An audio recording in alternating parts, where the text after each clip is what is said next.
Combining lime peels with salt might surprise many people, but you'll soon discover that it's truly unique. When you squeeze limes for their juice, you're left with the peels. Most people throw them away, but that's a mistake and a waste.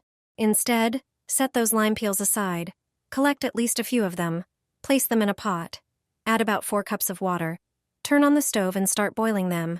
Add a generous amount of salt and stir. Let them boil for a while longer.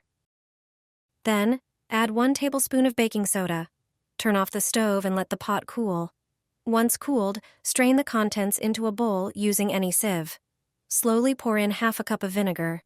Be prepared for some fizzing as the vinegar reacts with the mixture.